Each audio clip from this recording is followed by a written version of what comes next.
안녕하세요. 맥킨의 지혜투자클럽입니다. HLB 수급상으로는 오늘 외국인 쪽에서 33억, 기관 쪽에서도 42억 순매수하면서 양매수 흐름이 들어왔습니다.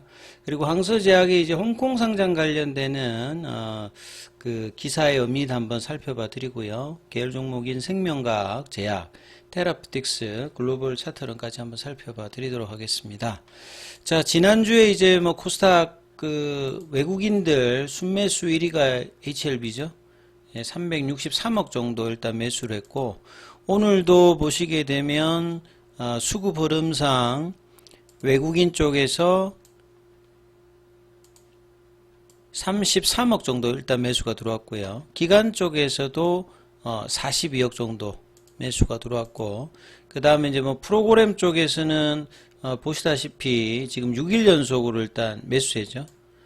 그래서 지금 공매도 순 보유 잔고도 이제 밑단에서 일단 커버링이 좀 들어오는 모습. 보통은 이제 급격하게 상승해서 거래량이 많으면 이제 상승할 때도 이제 커버링이 나오는데 주가가 조금 이제 밑단에서 이제 외국계 상한 관련되는 부분들이 이제 공매도 쪽과 현물 쪽이 이제 같이 결합되는 어떤 수급 흐름이 좀 보여지고 있죠. 자, 그리고 오늘 창구 쪽에서 좀 살펴보면요. 매수 쪽에 이제 들어와 있는 부분은 공매도 쪽에 한국, 신한, 그 다음에 해외 쪽에 이제 JP모간 쪽, 여기는 뭐 큰 부분 아닙니다만, 한국, 신한에서 큰 물량은 아니죠. 큰 물량은 아니고 한 10,000주대 정도고, 여전히 이제 매도 쪽에 이제 있는 부분들은 최근에 하락의 어떤 많이 이제 개입을 했던 뭐 KB라든지 NH, 삼성 쪽의 어떤 이제 변화가 좀 중요하죠. 삼성 쪽의 이 창구는 창구 분석만 본다라고 하면 7월 달에 이제 급등을 할 때 매수로 가담해서 이제 올렸던 창구가 이 삼성 쪽 창구이기 때문에 최근에 밑단에서 일단 이제 매도를 삼성에서 좀 삼성과 이 KB, NH 여기서 좀 현물에서는 주로 매물들이 나오고 있다. 이렇게 좀 보셔야 될 것 같습니다. 자, 그리고 이제 항서제약 관련되는 부분은 제가 이제 지난주에 중국에서 현지 이제 기사와 이 부분들이 이제 최초로 이제 나왔던 부분은 블룸버그 발 이제 보도라고 말씀을 드렸죠. 그래서 이 부분에 대해서 항서제약에서 그 정확하게 뭐 이렇게 이 부분을 물어봤을 때 하는 건 없었습니다만 사실상 뭐 인정했다라고 이제 국내 언론에서는 이제 아침에 이제 좀 기사가 되었거든요. 최근 몇 년간 기술 혁신과 글로벌 전략을 힘입어서 꾸준히 국제화 전략을 추진해 왔다. 이 국제화 전략을 할 수밖에 없던 부분들은 이제 중국 내에서 이제 약가 인하가 진행되면서 뭐 캄델주마비라든지 그 리보세렉 같은 경우에도 현지의 약가가 평소 때보다는 뭐 70%, 80%, 90%까지 이렇게 하락을 했기 때문에 자국 내의 어떤 내수로서 이제 성장할 수 있는 부분들이 이제 한계를 인식했기 때문에 특히나 이제 약가를 고가에 받을 수 있는 미국 시장이라든지 유럽 시장에 대한 어떤 부분들이 당연히 지금 해야 되는 어떤 상황이고요. 그렇기 때문에 이제 R&D 투자 비용 자체가 굉장히 높은 쪽이 이제 항서제약이죠. 글로벌 빅파마들이 보통 이제 평균 매출액 대비해서 한 20-30% 정도를 R&D 비용을 씁니다. 우리 국내 같은 경우에는 최근에 많이 올라왔습니다만 한 10% 정도 떼거든요. 중국 쪽에서는 R&D 비용이 가장 높은 쪽이 이제 항서제약과 베이진사입니다. 그래서 베이진사 같은 경우에는 이제 이런 부분들을 하기 위해서 이제 허가 받기 전에 빅파마 쪽에서 세네곳 쪽에서 지분 투자를 받았고요.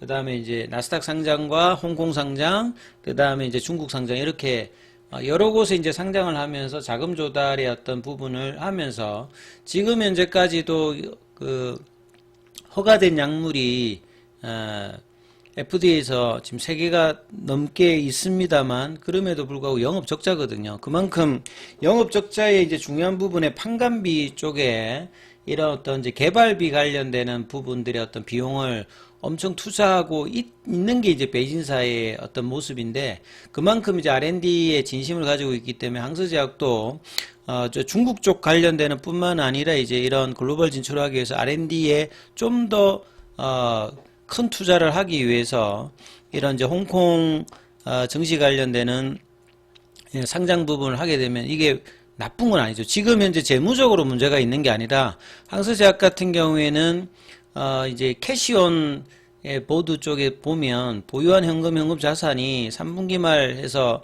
215 위안이니까요. 뭐 금액으로 뭐 환산하면 한 3조 정도의 어떤 수준이 여전히 있습니다. 그래서 재무적인 어떤 부족보다는 국제화를 추구하기 위해서 R&D를 하기 위한 비용들을 원활하게 좀 조달하기 위한 어떤 부분들, 그리고 이제 이런 여러 곳에 상장이 돼 있다는 말은 그만큼 투자자들의 어떤 신뢰 확보, 특히나 제약바이오에 이게 뭐 가장 필수적이기 때문에 이제 홍콩 상장 관련되는 부분이 글로벌 진출을 이제 중국 기업의 어떤 미국 나스닥 상장이 과거보다는 조금 뭐 쉽지 않은 상황이기 때문에 홍콩 상장이 이제 좀 대안으로 나왔다 이렇게 평을 받고 있는 부분이고요.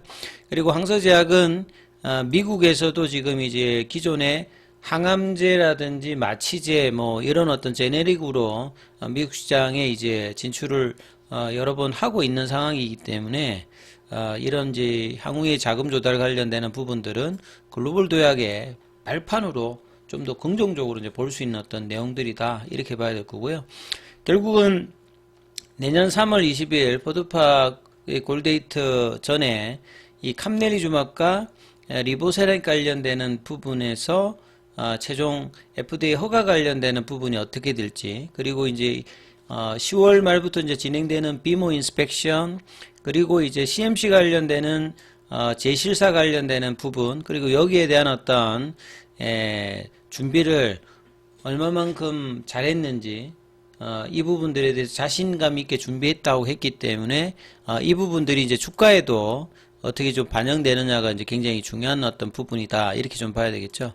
그래서 오늘 국내 시장에서 HLB가 지난주에 이제 부진했던 부분들을 좀 반등을 하는 모습들을 이 금요일부터 해서 보여줬죠. 이제 밑꼬리 도치성 캔들이 나와서 이게 이제 전향형 패턴의 대표적인 어떤 캔들이 뭐 거래량은 좀 작기 때문에 좀 신뢰도는 좀 떨어집니다만 그래도 이제 그 도지 캔들이 나오고 이제 목요일 날에 연봉의 시가를 일단 회복하는 양봉 캔들이 나왔기 때문에 좀 긍정적인 어떤 단기 흐름들이 기대가 되고, 그래서 지금 일봉상의 추세 지표를 나타내는 파라볼릭의 가격 자체가 오늘 기준으로 보면 이제 한성 그 파라볼릭의 어떤 가격이 71,000원대입니다. 이 71,000원대라고 하는 이 가격 자체가 이 피보나치 추세 가격대거든요.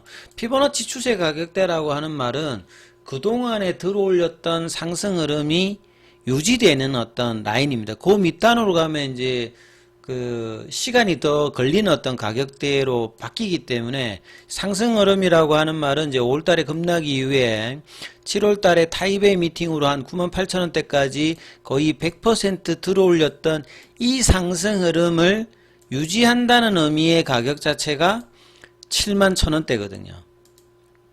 그래서 이 가격을 빠르게 일단은 회복해주고 상승의 어떤 견조함을 보여주기 위해서는 이 81,000원대의 피보나치 눌림목 가격대를 회복해야 되니까 이 가격으로 들어올리는 흐름을 이 양음양 패턴을 만들면서 바로 좀 기대를 했던 부분들이 일주일간에 빠지면서 이 구간의 회복들이 단기간에 빨리 나와야 되는 부분이기 때문에 이제 거래량이 200만 주 이상 좀 터지면서 연속된 양봉의 모습을 이제 이번 주에 계속 만들어낼 수 있느냐가 좀 중요하고요. HLB와 거의 동행하는 HLB 제약 같은 경우에는 오늘 장중에 파라볼릭의 이제 추세 가격대인 가격권이 2690원, 2700원대인데 오늘 장중에 2600원대까지 그러니까 시도를 한번 이제 제약 같은 거는 했는데 역시 이제 금요일 거래량이 25만 주, 오늘 20만 주이기 때문에 거래량이 좀 작기 때문에 윗꼬리 흐름이 좀 나왔습니다만, 목요일 날에 2만원대 깨고 내려갔던 라운드 피겨 가격은 일단은 종가상으로 회복을 했습니다. 그래서 좀 더 거래량이 터지면서 올라가는 흐름이, 제약에도 필요하고요. 그 다음에 생명과학 같은 경우 이틀 연속 양봉이 나오면 여기는 목요일에 이제 9,090원대를 장중에는 9,100원까지 갔습니다만 아직 확실하게 회복을 못했고, 여기도 마찬가지로 거래량이 계속 이제 부진합니다. 그래서 거래량이 동반되면서 회복하는 흐름의 기준봉을 이번 주에 만들어내냐가 좀 중요하고요. 테라피틱스 같은 경우에는 이제 한 4일 정도 조정을 21일평에 보여줬다가 오늘 일단 양봉을 보여줬습니다만 일단 윗꼬리가 나와서 큰 거래는 아니었죠. 여기도 금요일 날에 거래량이 58만 주였고 오늘 이제 52만 주니까 거래량이 여전히 좀 작습니다. 거래량이 늘면서 이 10월 22일 지난주에 나왔던 IR 관련되는 부분에서 강했던 라인, 그러니까 만원대 부근으로 들어올리는 흐름이 이번 주에 나오느냐가 일단 중요할 거고요. 자, 글로벌 같은 경우에는 일단 추세가 거래량은 작습니다만 오늘 양봉이 나오면서 일단 돌렸습니다. 일봉에서 추세 지표를 나타내는 파라볼릭이 이제 상승 전환으로 좀 바뀌었기 때문에 요 4,000원대 기반으로 해서 4,500원까지 이제 들어올리는 흐름이 이번 주에 나오는 여부를 좀 살펴보셔야 되고요.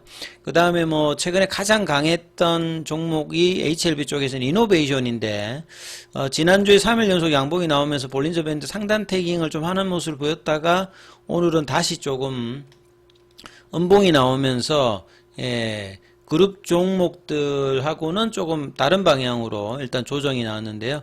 거래량은 이제 금요일 날에 280만 주, 오늘 200만 주 초반 정도가 나오면 좀 밀렸는데 이 부분을 다시 4,000원 부근으로 들어올리는 흐름이 여전히 나오는지 여부를 좀 챙기시면서 흐름들 살펴보셔야 되겠습니다.